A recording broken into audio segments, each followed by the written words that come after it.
Pushkin.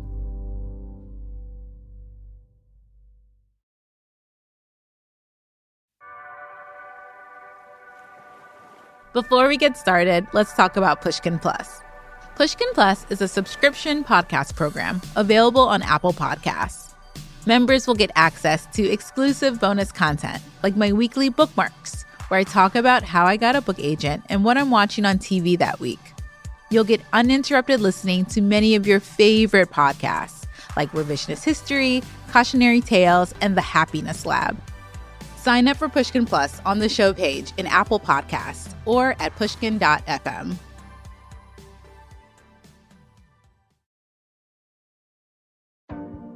When the New York Times Magazine journalist Nikole Hannah-Jones started work on the 1619 Project in 2019, she realized it was a project she had actually been working towards all of her life. I don't do work for acclaim. I don't do work because I'm trying to get somewhere in life. I do the work because it's the work that I'm called to do. In high school, she learned about the significance of the year 1619 to African Americans, and it stuck with her. 1619 marked the beginning of slavery and America as a nation. And 400 years later, Nikole's on a mission to make sure everybody knows about this. I know to whom I belong. I know what this work means to the people that I wrote it for. And I know that this work is right. I know that we are deserving of having our story told this way. America would not exist without us. It just wouldn't. Nikole is right. We do deserve to have our story told and told with respect. That's why, in 2021, she published the 1619 Project, a new origin story. It's an anthology of essays, fiction, and poetry by known Black authors, historians, poets, and artists.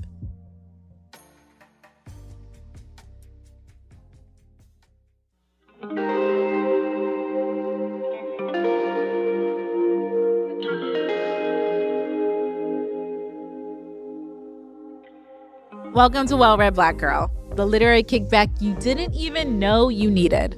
I'm your host, Glory Edim.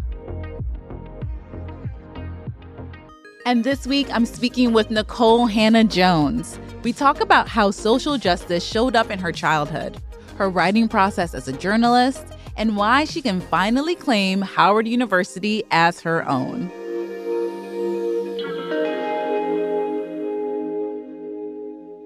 Hey girl, how's it going? How are you feeling today? Hey, I'm doing great, and thank you for having me on. I'm looking forward to the discussion.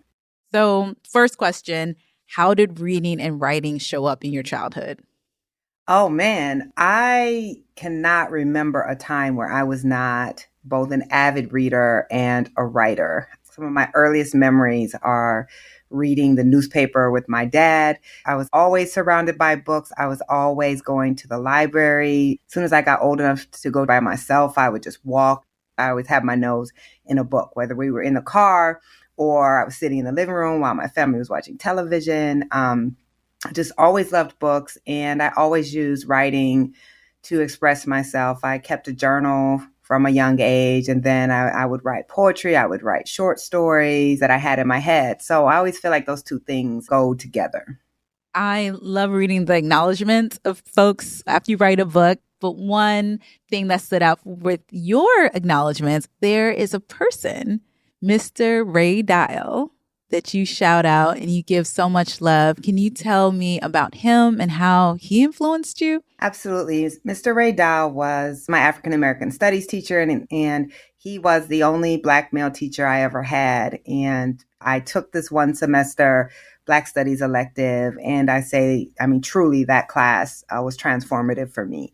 Not only was Mr. Dial just an amazing teacher. He was funny. He was warm. He was teaching that class like it was college level because he had taught at the college level before he was asked to come to work in my school district. And he was brought there specifically because I was at a white high school where most of the Black kids were bussed in, and there were just a lot of racial issues at the high school. And so they recruited him to come help deal with that. And the way— Oh, wait a second. When you say racial issues happening at your high school, like what exactly did you experience? So again, our high school was the white high school, and we were bussed in as part of a voluntary school desegregation program. So nearly all of the Black kids in the high school, we were about 20% of the population, were bussed in every day from the east side of town, which was where all the Black people lived, into a high school that wasn't ours. And every day, students and teachers made us aware that the school wasn't ours. So there were racial fights. We had protests. I led school walkouts. There was just a lot of racial tension, and there was a pretty deep racial divide in the school. I was one of the only Black kids in my higher academic courses. All of the other Black kids were in what was considered the general ed and lower academic courses. And there were just tensions in the cafeteria. There were tensions after school. It was a fraught time. And Mr. Dial was recruited. I'm not sure if he was recruited to help keep Black students in line, but what they ended up getting was a teacher who was helping turn us into little mini revolutionaries. So my best girlfriend from high school, we founded an underground student newspaper in opposition to our white school newspaper. Oh, wait, you have to tell me, what was the name of it? God, what was the name of the paper? You know what? Mr. Dow could tell you. He remembers every single thing. I cannot remember the name of it, but it was something Black. I know that. And he would sneak and let us into the teacher's lounge to print our newspaper. Mr. Dow? Yeah. And he would advise us, right? Okay, you're going to do this walkout. This is what you need to do so you don't get expelled. He was that kind of teacher where he believed in our right to assert ourselves. He understood our struggles, and he was trying to guide us so that we could both protest what we thought was wrong about the school, but do it in a way that they weren't going to be able to rob us of our education. And he was just amazing. He is the epitome of that educator that changes your life. And to this day, I still talk to Mr. Dow. When I did the book launch for the 1619 Project in my hometown, I called Mr. Dow and I was like, you have to be on stage with me. And so my final project in his class, he sent to me. He still had it. I graduated in 1994, and he still had my final project, and he actually mailed it to me. And I was like, Mr. Dow, how could you even keep something that is that old and know where it is? But he said he just knew. He knew that he was like, I didn't keep most kids' final project, but I knew I needed to keep yours. Saw in you. And 1619 was in there. And actually, I had written a little piece on Lerone Bennett in my final project. So it was kind of amazing. I had completely forgotten about it, but Mr. Dow had not. And to see that from you starting your own underground newspaper to like leading protests with the support of Mr. Dial, when you got bussed back to your house, what was Mr. Hannah saying? Like, what was your father thinking? Was he in support of this? What was your family's response? Were they in line with it, or did they push for like more respectability politics? I definitely did not come from a household that engaged in respectability politics. My family is very, very working class. My dad loved to cuss, loved to drink, loved to throw parties. So we were not the type of household that engaged in that. Now, they wanted to make sure I was going to be successful. I was also raised in a household where all three of us girls were told we were going to go to college. They didn't care what we studied, but we were going to go to college. So what my parents mainly wanted was to make sure I wasn't doing anything that was going to mess me up academically, but they were in support. I mean, they weren't surprised. Mr. Dow gave me kind of the book knowledge that I needed, but my politics were already there. I grew up in a social justice household. My mom was taking us to protests. Even when I was a child, my mom was heavy into her labor union. We went to a social justice Catholic church. Like, this was really just part of who I was as a child. But this is the danger of an education, because I didn't have the knowledge of Black political struggle, of Black history. And once I started putting those two things together, I became an incorrigible student, let me say that.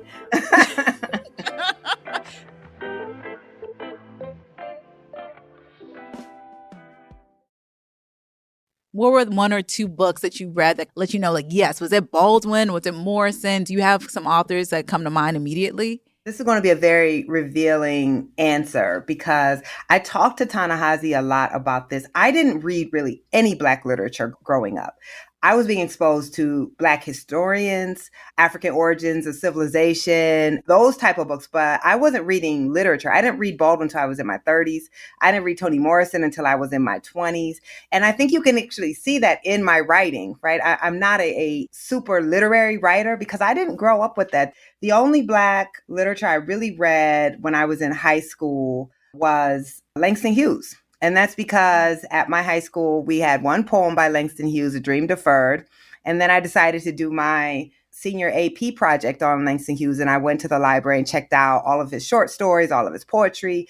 And then when I got to college, I took a class on the Harlem Renaissance. And that's where I was, for the first time, exposed to Zora Neale Hurston. I took an entire class on Richard Wright. So that was the first time I actually had any exposure to Black literature, because I didn't come from a literary household. I talk about this in the preface for the book. My mom loved like Danielle Steele romance novels, and my dad loved Westerns.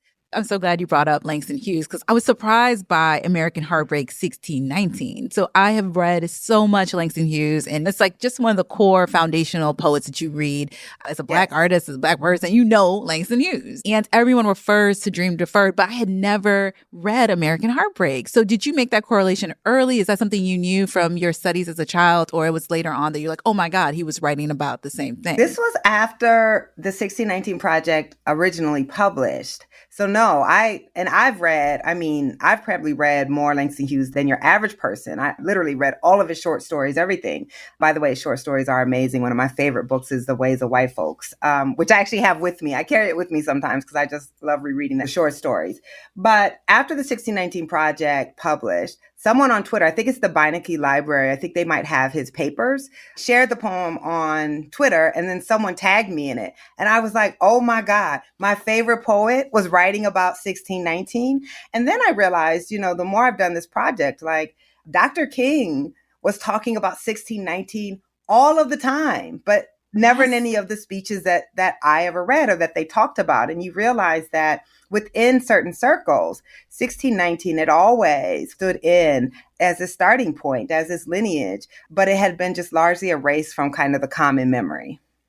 Right. And that's the key word, the common memory. So now that I've read this book and we've been having conversations and it's part of the public consciousness, I see it all the time. And I don't think I had any awareness previously. And it's especially like being a student at Howard. And I feel like I'm a well-rounded Black person. Like I do all these things. I'm like, how did we miss this? Because we weren't taught. I want to know, when did you first become aware of Ida B. Wells? Because you were talking about like history and all these things you were reading. Was she part of what you were reading with Mr. Dial in your household? Was that much later too? So I have racked my brain about this, and I feel like I can't remember when I didn't know her name. I mean, I have these pictures in my head of Black History Month, and our teachers would put up like 5 great Black historical figures, and they looked like, those little Victorian brooches. Mm-hmm. It would be like a picture like that up on the wall. And Ida B. Wells was one of those, along with Frederick Douglass, George Washington Carver, and Harriet Tubman.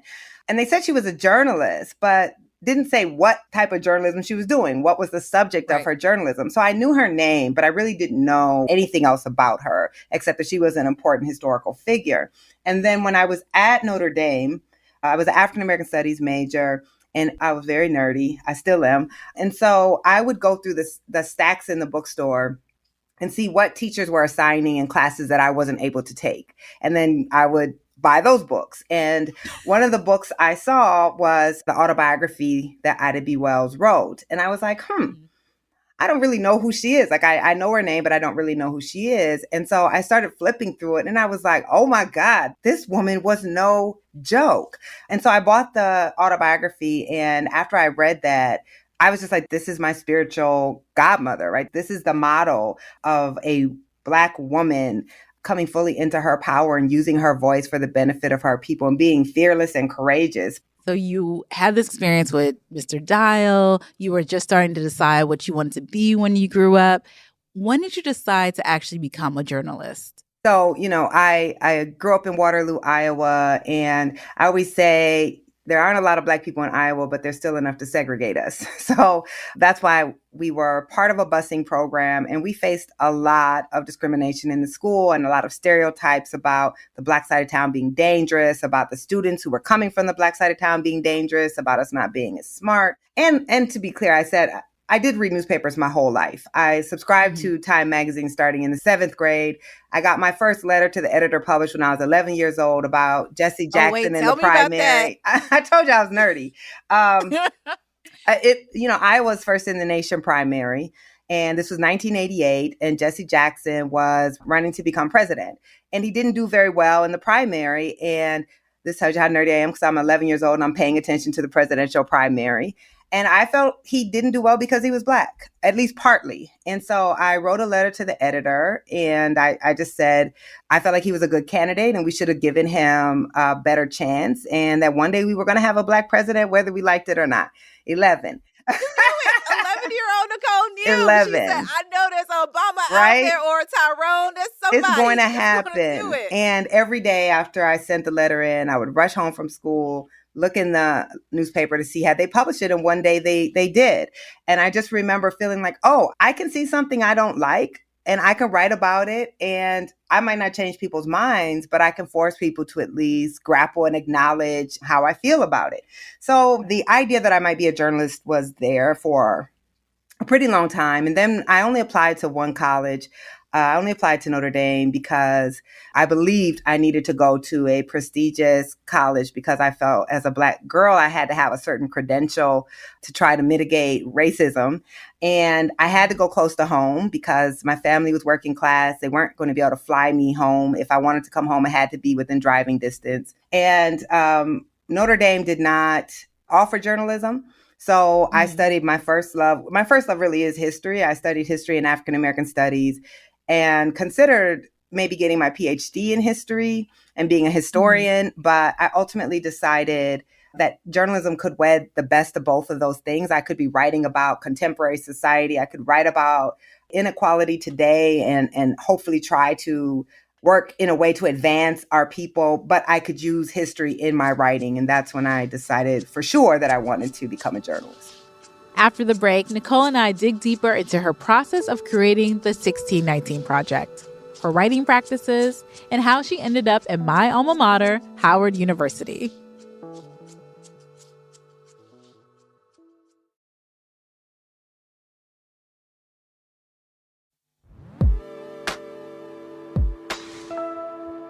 I'm Glory Edim, and you're listening to Well-Read Black Girl. I'm joined today by Nikole Hannah-Jones, Pulitzer Prize-winning journalist and the author of The 1619 Project.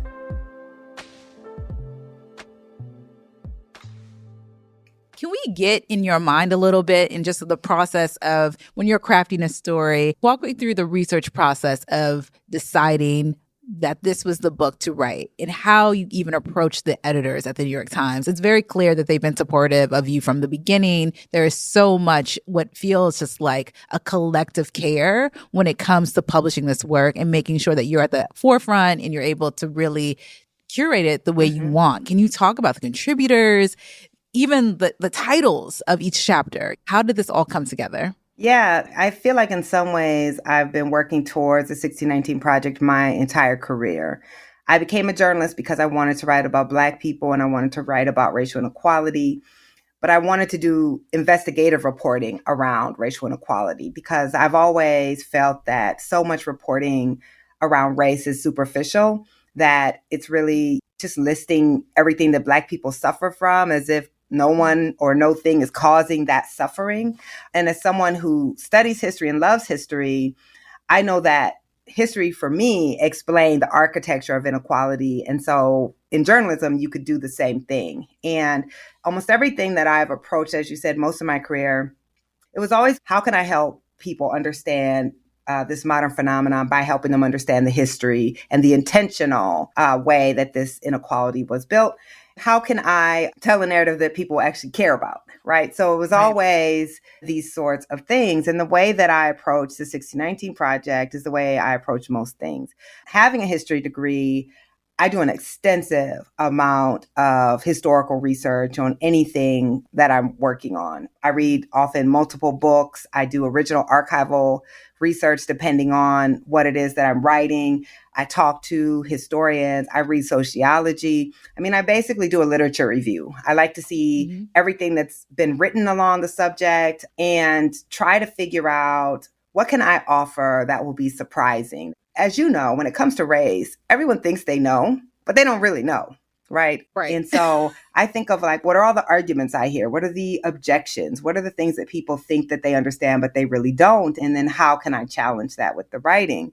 But I did know that who was writing it would be the ultimate testimony to the resilience of our people and the resilience of our ancestors, that the descendants had to be the primary shaper of this kind of collective reckoning with our country.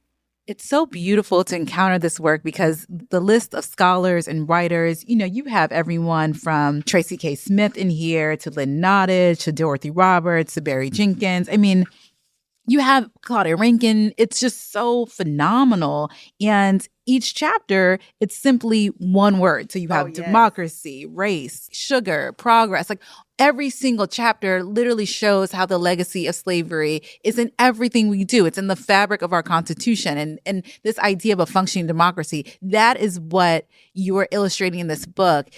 How did you know who to pick? Like from the top, like I got to have this person. Was it a hard process to narrow it down to the contributors? Yeah, so I fought really hard for all of the titles to be one word, because to me, the simplicity of just reading the table of contents and being like, dang, traffic, healthcare, medicine, capitalism, democracy, right? Just that single word really speaks to how foundational the institution of slavery was, that it has touched all of these institutions. And mostly for the contributors, I knew who I wanted, particularly for the essays. When I first pitched the project, one of the first things I did was I convened this massive brainstorming session with scholars whose work had informed mine. So economists, historians, sociologists, art historians, and many of them ended up writing for it. And then it was just a matter of what is the subject that we feel needs to be covered and who do we think is the best person to write that? And so, you know, Martha Jones on citizenship, to me, the most obvious choice in the world. Taya Miles, who's an Afro-Indigenous scholar at Harvard, to write the story on the dispossession of native land. Khalil Muhammad actually pitched the idea of sugar at our initial brainstorm. That's not what scholarship he's known for, but it was a brilliant essay. So it really was truly collaborative in that way. And then as far as the literary timeline, which is the short fiction and poetry, that really was the idea of Jake Silverstein, the editor-in-chief. We had been having a discussion about how much of our history is it told through Black people, because we weren't able to read and write as we were experiencing so much of this. And what if we had some of the greatest American writers reimagine these moments? And we just did a massive Excel spreadsheet, and we just listed every Black writer that we would love to see participate. And some are expected, you know, Rita Dove, Pulitzer Prize winner, and others are not. Terry McMillan, who you wouldn't think about being in this type of project, but I'm like, I love Terry McMillan as a writer, right? You know, y'all can't see my expression. When I saw that, I was like, she got Terry McMillan up in here. Yes. Terry McMillan is like the greatest. I feel like she's underappreciated. Like she's the best at everything. Like exactly. She was so, you know, excited and honored because this isn't something people would typically think of her as. You know, Barry Jenkins, he's a director and a screenwriter. But the first time I read his poem, it made me cry. It's haunting and beautiful. Like I said, what greater testament to what our ancestors bore than to be able to have some of the greatest writers and historians in America all in one volume, and almost all of them are Black. Like, to me, this is the testimony. I mean, it takes your breath away, just the magnitude of this project. It just has such like a tenderness to it. And not only are you thinking about like our past, but you are reimagining our future too. There's a poem, On Brevity by Camille Dungy. The last stanza of the poem, it says, "Revision is a struggle towards truth. In my book, I won't keep the end. For such terrible brevity, dear Black girls, sweet babies, there's been no end. And when I read this, I thought of you so much because of this one line, revision is a struggle toward truth. And 1619 is such a beautiful revision. And the work that you're doing is always moving us closer towards the truth. And even if people try to discredit it, try to push it back for whatever reason, you are telling the truth and not being afraid of what might come because people don't want to hear the truth. So my question to you is, like, when that comes, that discredit, those vicious things that happen to you online and off, where people, they don't want you or us to win, how do you handle that? How do you take care of yourself? And who are the people that keep you, that hold you while you do this work? Thank you. And thank you for recognizing how important this work was to me and to all of us, that we did take a lot of care. I didn't know if anyone would read this or what this would become, but that our ancestors and our people deserve to have this told in a dignified, proper way that was both unflinching, but not further trying to rob us of our humanity. And I think because this meant so much to all of us, I mean, I expected the attacks. Clearly, you don't produce a project like this that makes the arguments that we make in the New York Times, which people feel they have a certain ownership over, and that someone like me shouldn't even be able to bring something like this forth from the New York Times. We were going to get scrutiny and critique and attacks. I knew all of that, but I also take them really personally because of the care that we did take, and that our people don't deserve. They're attacking me, but they're really attacking our history. They're really attacking our contributions, and they're attacking us telling the truth about who we are as a people and as a country. With that said, though,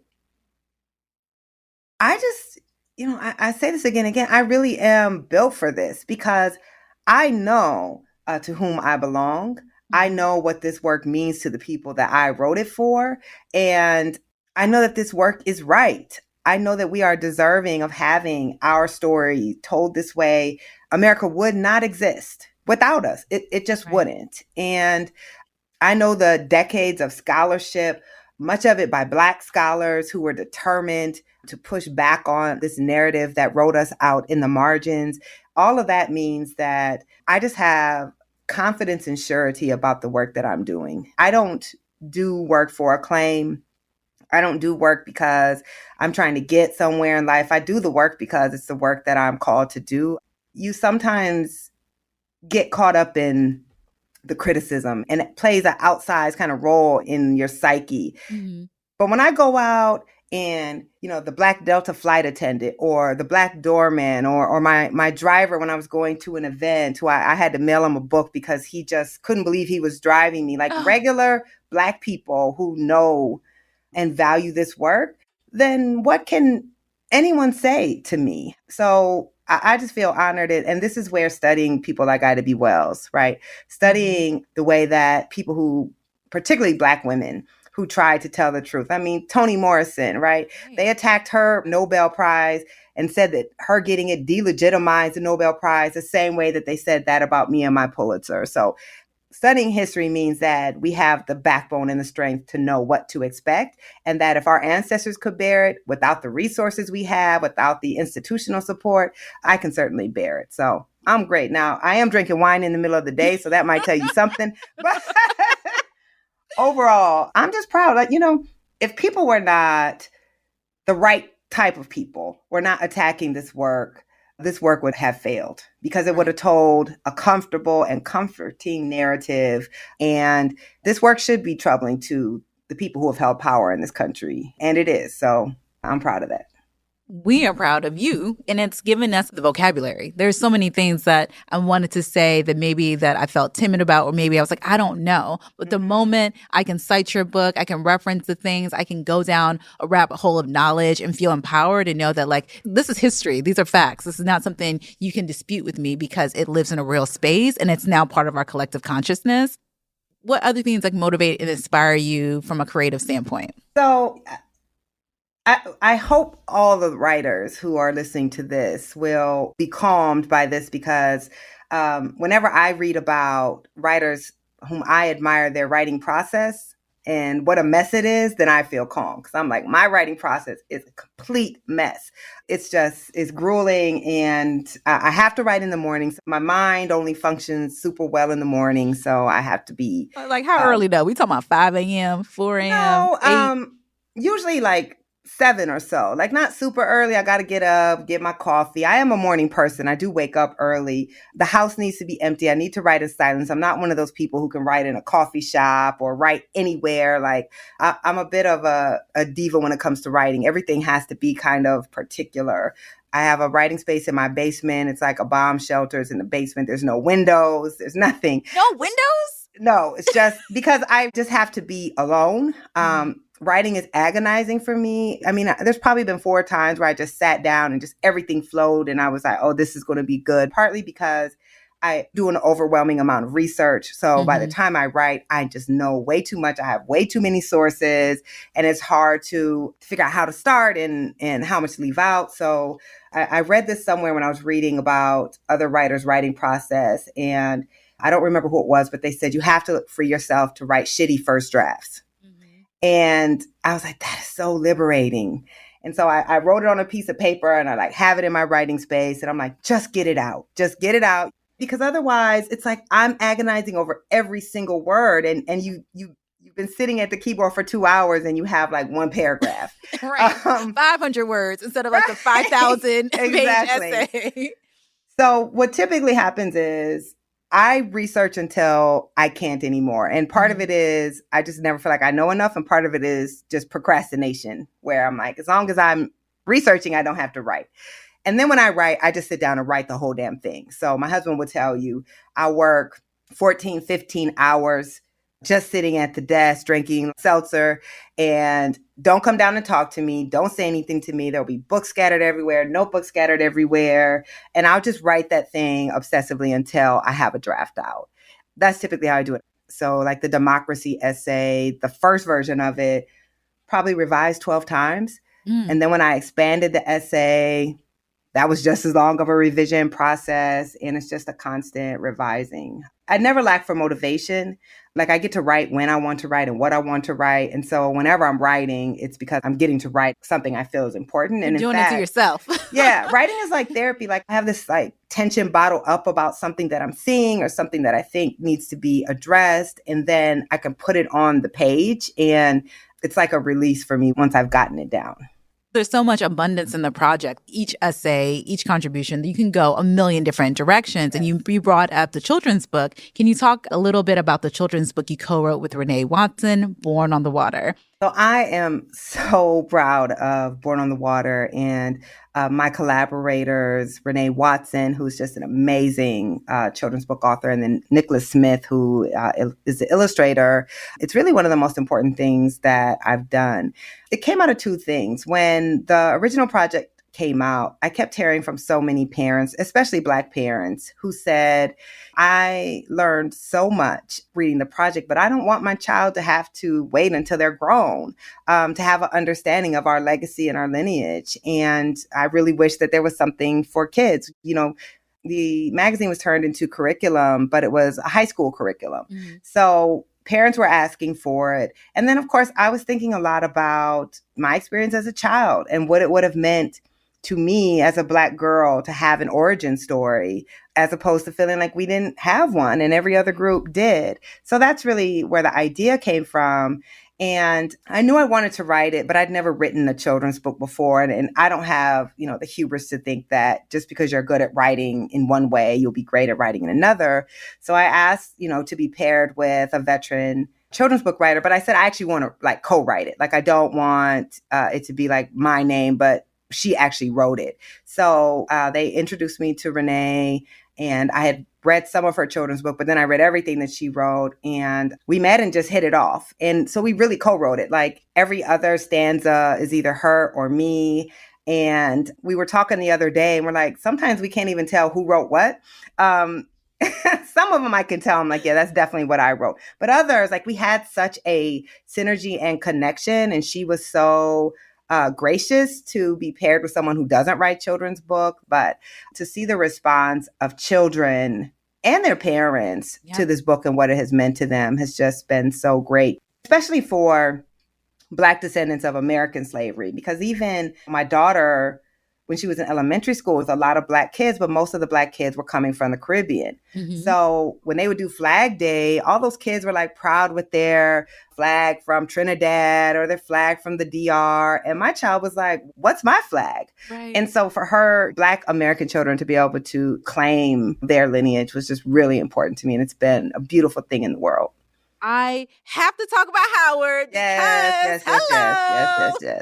You are now a professor at Howard University. Tell us how that came to be, and how do you feel now that you are officially part of the Mecca? Because we grandfathered you in a long time ago. There's always been the love, but now you're there. What does it feel like? What is it like working with the students? Tell me all of it. Listen, I mean, you already know, Glory, that I have long coveted people who actually could make a claim to the Mecca. I didn't know really about HBCUs when I was in high school. My husband was the first Black person I ever met whose grandparents had a college degree. I didn't even know that was possible, which makes me feel like so naive. But so I always wished I had gone to a HBCU, and particularly Howard, just because of the legacy, and particularly the legacy of Black writers. And Ta-Nehisi used to be like, you should come to homecoming. And I always be like, I can't come. It'll kill me because I'm just an imposter. Like, I can't do it. I wasn't actually going to come to Howard because I feel like Howard does get, even though I desperately wanted to be part of the Howard family. Don't talk about, no, you were going to come. No, but I feel like Howard gets, for HBCUs, it gets a lot of the resources. Yes, so I was trying to think like, how could I lend my resources best? But then I talked to Ta-Nehisi and he was like, if you come, I'll come. And I was like, okay, I can't turn that down. It's a wrap.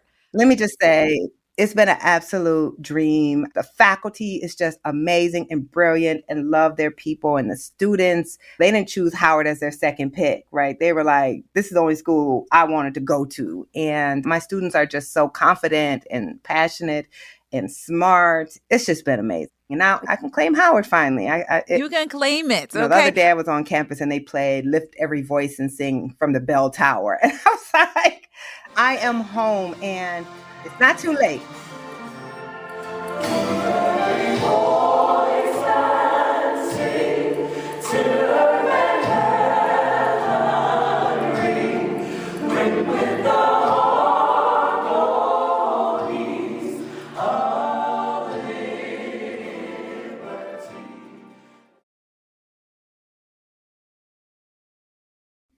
It's time for rapid fire. So I'm just going to say a thing. I'm going to say a sentence and you just say like the first thing that comes to mind. Like it doesn't have to be like a full. I know. It's fun though. Favorite TV show at the moment? Snowfall. Ooh, that's a good one. Okay. Favorite pair of Jordans? My favorite number is Jordan 11. So now I'm really into Jordan 1s. And I have these black, white, and red newsprint Jordans that just, They, oh my gosh. They need to make a 16-19 Jordan. Right. Okay. They should. Okay, because you're a famous redhead, we know your look. What are your go-to curly hair products? Oh God. Oh, I use so much products. I use Jane Carter Solution. I use this As I Am Black Curl Activator. I use Curls. Curls actually has a great pick and comb that I use, and we'll just go with that for now. Favorite movie of all time? Malcolm X.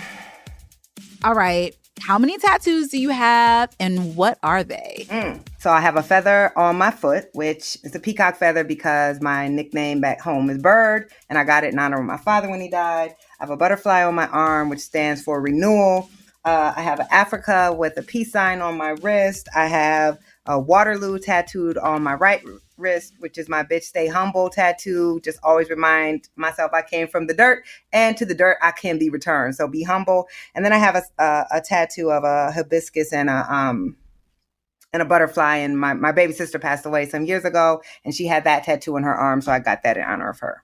Oh, I love that. I only have one tattoo, but I've been thinking about getting more. I have a Basquiat crown that my brother and I did together. He has like a huge one on his arm. Oh, nice. And I got scared. So I got a small one. Right, you're like, let me wrist. test this out first. Yeah. Right. I will say with the foot tattoo, I really wanted them to quit, but I was like, I can't have a half-done tattoo because that was outside of childbirth. That was the most painful thing I ever went through. Oh, yikes. Yeah, that did hurt. If you just compared it to having a baby, that definitely did hurt. I love having these discussions that highlight the incredible journeys that Black authors take to tell our story. Revision is a struggle toward truth. I'm honored to be fighting in a world with Nikole Hannah-Jones.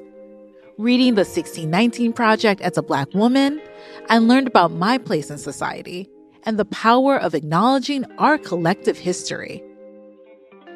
This book made me feel proud to be part of a generation of readers that values the contributions of our ancestors. Nikole's work reaffirms what I believe is possible when we recognize our self-worth as Black people. The 1619 Project, A New Origin Story, is out now.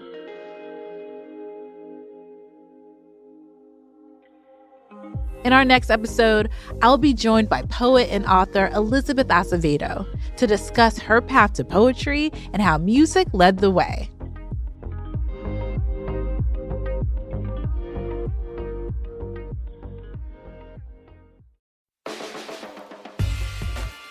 Well-Read Black Girl is a production of Pushkin Industries. It is written and hosted by me, Glory Edim, and produced by Cher Vincent and Brittany Brown. Our associate editor is Keishel Williams. Our engineer is Amanda K. Wang. And our showrunner is Sasha Matthias. Our executive producers are Mia Lobel and Lital Molad. At Pushkin, thanks to Heather Fain, Carly Migliori, Jason Gambrell, Julia Barton, Jen Guerra, John Schnars, and Jacob Weisberg. You can find me on Twitter and Instagram at Well-Read Black Girl. You can find Pushkin on all social media platforms at Pushkin Pods. And you can sign up for our newsletter at pushkin.fm. If you have a question, a recommendation, or you just want to say hi, email us at wrbg@pushkin.fm. If you love this show and others from Pushkin Industries, consider subscribing to Pushkin Plus.